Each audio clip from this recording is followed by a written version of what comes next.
Ya, berikutnya teman-teman masih berkaitan dengan jaringan ikat ya.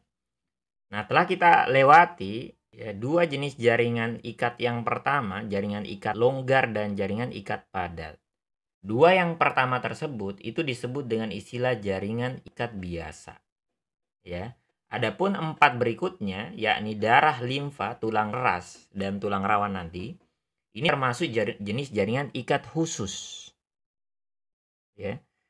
Nah, mereka ini kalau kita lihat, ini kok fungsinya kayaknya bukan buat ngikat. Darah, limfa, tulang keras ini enggak berkaitan dengan mengikat. Itu lebih ke arah kalau darah dan limfa lebih ke arah transport ya. Tulang keras dan tulang rawan lebih ke arah penyokong gitu. Nah, terus kenapa mereka dimasukkan ke dalam kelompok jenis jaringan ikat padahal fungsinya bukan buat mengikat? Ya alasannya karena mereka memiliki ciri jaringan ikat, yakni apa? Susunan sel yang longgar, kemudian mereka punya namanya matriks ekstraseluler yang luas, yang melimpah begitu. Jadi antara sel yang satu dengan yang lain jaraknya tuh berjauhan, ya. Kemudian dia punya substansi dasar atau punya matriks ekstraseluler lebih banyak, lebih luas begitu. Ambillah contoh darah teman-teman. Kan darah itu antara sel yang satu dengan yang lain nggak saling nempel, nggak saling deketan, bahkan berjauhan. Antara sel darah merah yang satu dengan yang lain, ya bahkan apalagi kalau jenis jaringan apa sel darahnya beda, sel darah merah dengan sel darah putih itu berjauhan, nggak deketan, nggak saling nempel ya. Ya, maka itulah dia disebut istilah jaringan ikat khusus. Punya fungsi khusus. Kita mulai dengan jenis jaringan ikat khusus biasa jaring ikat khusus yang pertama yakni darah. Jadi darah sendiri sebagai jenis jaringan ikat ya, dia punya fungsi bukan buat mengikat lah, teman-teman, ya. Fungsi dia lebih ke arah untuk transport. Baik itu transport nutrisi, gas-gas pernafasan ya dan yang lainnya gitu. Meskipun juga dia punya fungsi kaitan karena dia mengandung mengandung sel darah putih, bisa jadi juga dia fungsi tentang pertahanan tubuh atau imunitas gitu ya. Nah, kemudian darah kita juga punya karakter dia hanya punya ya sel-sel yang ada 3 jenisnya. Ada sel teman? Eritrosit ya,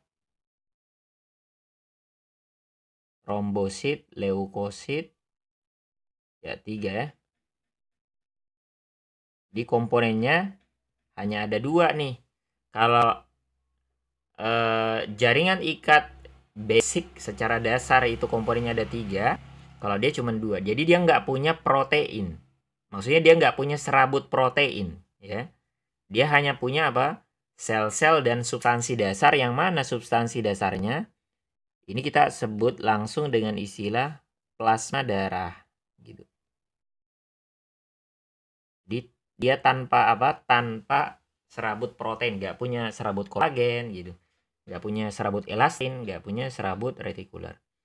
Nah, sama dengan darah ya, yang kedua ada namanya limfa gitu. Jika darah dan limfa ya ini punya kesamaan, jadi antara kesamaannya adalah mereka punya matriks yang bersifat cair begitu ya. Kenapa? Karena ya, bagian terbanyaknya adalah air ya. Maka fungsi dia mirip dengan darah, yakni menjalankan fungsi transport zat, terutama air ya. Termasuk juga dia berperan sebagai bagian dari sistem pertahanan tubuh atau imun gitu. Maka mirip dengan darah, dia juga punya sel-sel dan dia juga punya plasma darah. Kita nggak sebut plasma darah ya. Kita bisa sebut dengan istilah cairan limfa gitu teman-teman. Nah, dari sekian jenis dari 3 jenis sel darah ya, si limfa ini dia nggak punya eritrosit, jadi dia hanya punya leukosit. Jadi bisa jadi leukosit yang ada di dalam darah berpindah ke limfa, gitu ya. Di antaranya leukosit. Dan dia juga mungkin punya trombosit kali, ya. Tapi nggak punya eritrosit, gitu. Maka teman-teman bisa lihat nih gambarnya, ya. Ini ada darah mengantarkan nutrisi ke seluruh sel tubuh, termasuk air, begitu ya. Maka nanti air yang ada, kita sebut mungkin istilah apa, di dalam darah kita ada plasma darah seperti itu. Kemudian di luar dari plasma darah ada sel-sel, di antara sel-sel itu ada namanya cairan jaringan, ya. Maka berpindahlah zat-zat dari plasma darah ke cairan jaringan, ya. Kemudian nanti termasuk juga di antaranya air, gitu. Maka air berpindah dari darah ke cairan jaringan, nanti dari cairan jaringan air itu akan ke cairan limfa. Nah, cairan limfa di antara fungsinya atau limfa di antara fungsinya adalah mengembalikan cairan darah yang masuk ke jaringan balik lagi ke darah. Gitu. Jadi ada jalurnya, ada jalannya nanti.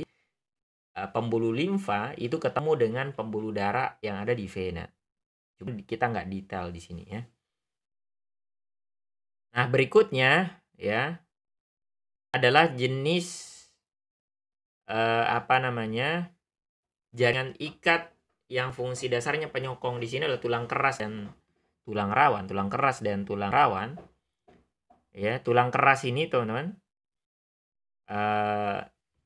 sebagai sebuah jaringan. Jadi kan tulang keras bisa jadi sebagai jaringan, bisa organ ya. Akan tulang bisa sebagai di tingkatan organ, bisa di tingkatan jaringan. Di sini kita pembahasan tulang keras dalam tingkatan jaringan gitu. Nanti kan bisa jadi dibahas juga di konsep organ yang menyusun sistem gerak atau sistem rangka gitu ya. Maka tulang keras ya, bayangin ini kita punya tulang.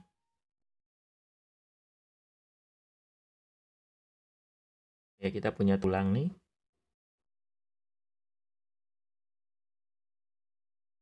Anggaplah ini tulang pipa ya. Maka tulang pipa ini punya punya dua bagian atau punya dua istilah. Ya, punya dua istilah, ada di bagian atasnya, di bagian kepala dari tulangnya, ini disebut dengan istilah tulang spons, tulang berongga, gitu. Ya, di bagian kepala ya, di atas maupun di bawah. Kemudian bayangin tulang yang keras ini, ada dindingnya ini, inilah disebut dengan istilah tulang keras, gitu. Nah, ternyata tulang keras ini meskipun kelihatannya meskipun dia keras ya, kayak apa? Mungkin kayak besi lah gitu ya. Tapi ternyata dia itu makhluk hidup, teman. Maksudnya dia itu hidup. Di dalamnya ada sel-sel hidup begitu. Ya. Jadi nanti tulang keras ini kalau dipotong melintang misalnya begini. Potong melintang, terus dilihat, nah ini gambarnya nih, jadinya gini. Jadi tulang itu sendiri sebagai sebuah jaringan ya, itu tersusun atas unit-unit,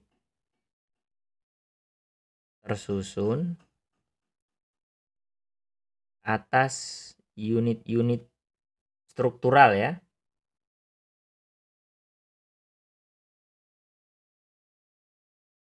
Disebut dengan istilah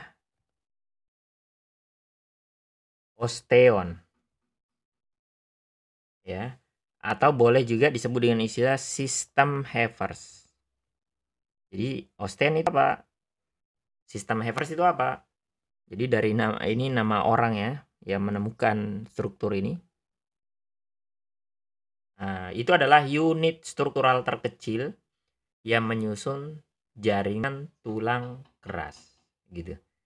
Maka teman-teman bisa lihat nih gambarnya. Ya, ini setiap satu semacam lingkaran atau bulatan ini satu sistem. Ini satu sistem dan seterusnya. Jadi itu berulang, ada banyak osteon-osteon yang menyusun tulang. Nah, setiap satu osteon, kalian bisa lihat gambarnya.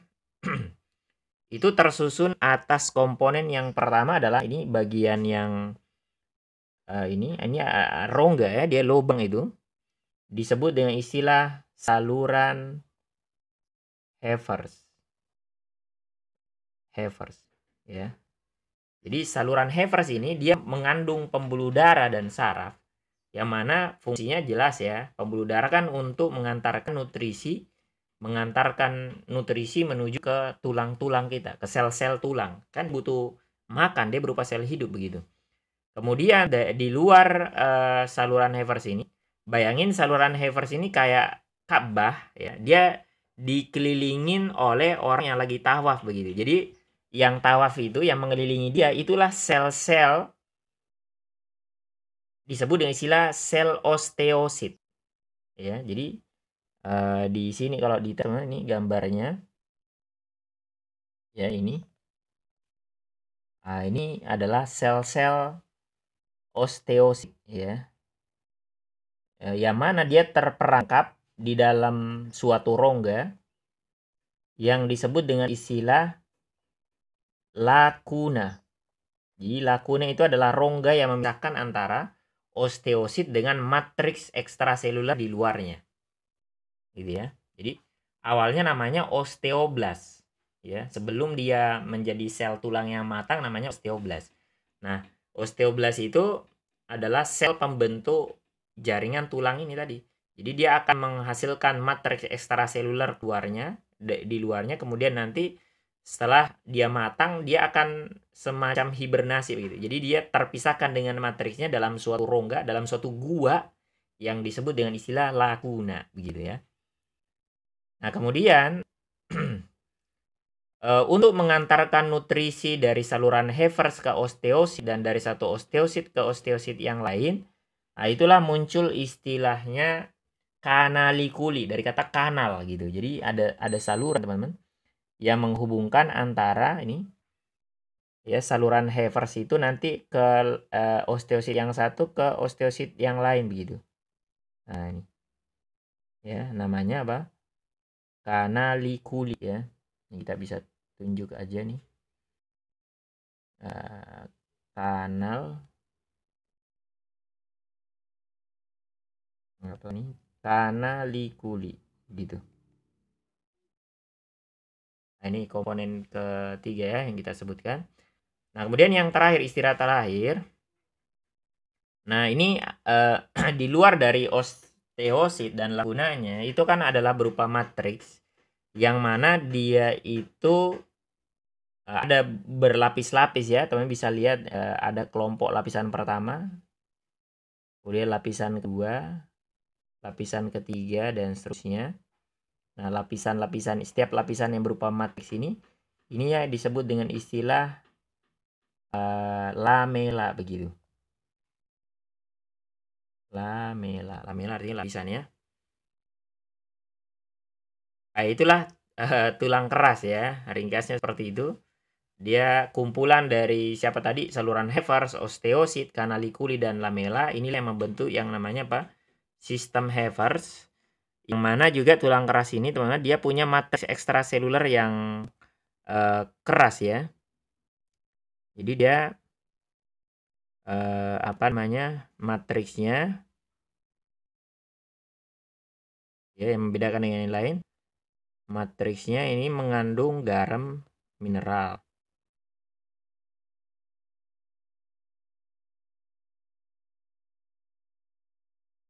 Ya kayak kalsium ya, fosfat ya, dan yang lainnya. Kemudian yang terakhir kita tiba di tulang rawan ya. Nah, tulang rawan sendiri di sini dia tersusun atas sel-sel yang disebut dengan istilah osteoblast. Jadi kalau tadi tulang keras dia berupa osteosit, maka ini tersusun atas sel-sel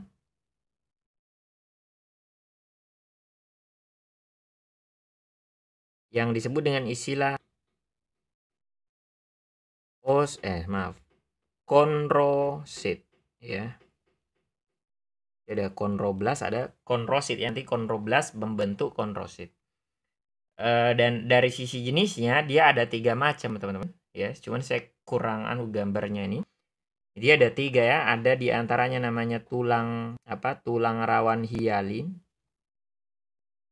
Ya. Kemudian ada namanya tulang rawan elastin. Ya, ada namanya tulang rawan fibrosa. Ya, jadi jenisnya ada 3 dan mereka terletak di jaringan berbeda.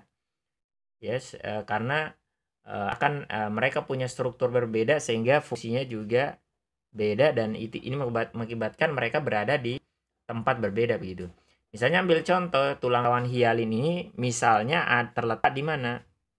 Jadi dia ada jadi dari sisi letak ya. Ini kita tulisin letaknya masing-masing aja ya. Sederhana. Tulang rawan hialin ini misalnya terletak di atau ada di rangka embrional. Jadi ketika teman-teman masih embrio ya, kita berupa tulang rawan dan jenisnya adalah tulang rawan hialin. Kemudian tulang rawan hialin juga ini bisa ditemukan di ujung dari saluran pernafasan, yakni ujung hidung. Gitu. Kemudian bisa ditemukan juga misalnya di laring, saluran pernafasan. Sementara tulang rawan elastin ini teman-teman temukan di daerah yang elastis ya. Kalau tulang rawan ujung hidung berupa tulang rawan hialin, maka ternyata yang lebih lentur dari ujung hidung adalah telinga. Maka telinga kita ya. Ini kuping maksudnya ini apa ini ya? Daun telinga ya maksud kita. Karena kalau ngomong telinga kan maksudnya banyak artinya kalau ini cuma daun telinga aja kuping. Itu berupa tulang rawan elastin gitu. Adapun jaringan ikat fibrosa ya ini biasanya dia terletak di daerah persendian ya. Dia penyokong di daerah persendian. Ya, ini lebih detail mungkin kita bahas di di konsep sistem gerak ya. Nah, itulah teman-teman kurang lebih 6 macam jaringan ikat yang menyusun tubuh manusia.